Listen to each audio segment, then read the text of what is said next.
Hi folks. Thinking about the feminist ideology, I thought it'd be a good idea to hypothesize who it actually represents. From a very shallow overview, one may simply search for the definition of feminism and feel content in its explanation. Namely, feminism speaks for women with the aim of political, social, and economic equality to men. However, on closer inspection, it appears evident that feminists instead have a different idea of what equality means for both men and women. While many of the typically traditional expectations of women have been considered ancillary and even demeaning, we still, however, see many of the typically traditional expectations of men in effect. That said, many of the past created expectations are far from demeaning and just pretty benign. I will, for the sake of this topic, chiefly discuss how feminism affects women, mostly due to the fact that feminism proposes to speak for women and not men. Immediately, from the get-go, the self-righteous position of feminism has a very tricky position to take. If feminism represents all women for the benefit of women, they have done so in fundamentally restrictive ways. Briefly researching on the internet and in my own experiences, it has become evident to me that many women, whether they're religious or atheist, clearly express their dislike or disdain of feminism. Due to the personal choices of these women, they're considered to be a kind of heretic to the feminist ideology. Gloria, this is my life partner, Lois. I'm his wife. His wife, yes. Peter tells me you don't have a career of your own. Oh, no. Life outside my kitchen is so bright and scary. I'm just here because you caught me between pregnancies. Well, I'm sorry you're so hostile towards someone who's fighting so a woman like you can become more than just a housewife. Oh, just a housewife. Look, I'm all for equality, but if you ask me, feminism is about choice. I choose to be a wife and mother, and now I'm choosing to end this conversation. The primary directional force of attack by feminists when regarding other women appears to be towards the wife, homemaker, and married mother. To feminists, these women are essentially considered slaves to the patriarchy. I quote, "Housewives are mindless and thing-hungry, not people. Housework is peculiarly suited to the capacities of feeble-minded girls. It arrests their development of an infantile level, short of personal identity with an inevitable weak core of self. Housewives are in as much danger as the millions who walk to their own death in the concentration camps. The conditions which destroyed the human identity of so many prisoners were not the torture and brutality, but conditions similar to those which destroy the identity of the American housewife." Betty Friedan, 1963. Close quote. Yes, folks, because only a feminist would consider homemaking akin to being a concentration camp prisoner. In doing so, we are supposed to believe that this is akin to this. To add insult to injury, women shouldn't even be capable of making decisions in their own pursuit of happiness. Women are supposedly subhuman. I quote, "As long as the family, and the myth of the family, and the myth of maternity and the maternal instinct are not destroyed, women will still be oppressed. No woman should be authorized to stay at home and raise her children. Society should be totally different. Women should not have that choice, precisely because if there is such a choice, too many women will make that one. It is a way of forcing women in a certain direction." Simone de Beauvoir, 1975. Close quote. These portrayals of homemakers, of course, are simply untrue. The presumption that these women are slaves and akin to mindless blood-sucking parasites is nothing short of insanity. Feminists will openly disparage these women on the grounds that work done outside the home is somehow more satisfying and or intellectually fulfilling. It makes me wonder whether these feminists have ever worked a day in their life. I say this because a great many people work in less than desirable jobs for the primary means of financial support.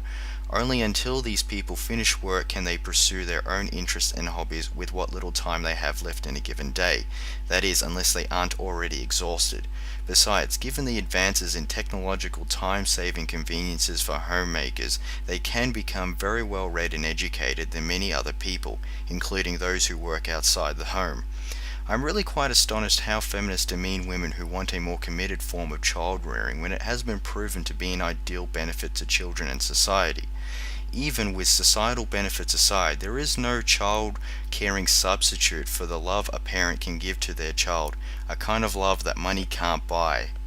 Without even looking too hard, it is rather easy to find many women who are against feminism. I'd also like to note that there are plenty more reasons in why a woman would be against feminism. For one, just being sexually attractive and flaunting it for money generates a great deal of vicious jealousy by feminists who are, coincidentally, quite often unattractive. But perhaps the most fundamental one of all, I think, is how feminism robs women of personal agency, and like any adult, to be considered akin to a child is very insulting to say the least. At this stage we can see that feminism is certainly anti-family, but more specifically, feminism is anti-traditional family while conversely being pro-single parent. Proceeding now, I'd like to go into the realm of business. It has been my experience with proclaimed feminists that their disdain for being a homemaker is in part due to their belief that a woman after divorce is left helpless. This helplessness is largely credited to the thought that with little to no education and work experience, a woman is destitute. In this argument, feminists have conveniently forgotten the old form of compensating alimony and child support, a form of support that is well overdue for revised stipulations in this current time. Additionally, feminists would spout propaganda about women in the 1900s being denied the access to education and work. Contrary to this feminist belief, we have Barbara Johnson as the only woman who served on the NASA engineering team responsible for the moon landing.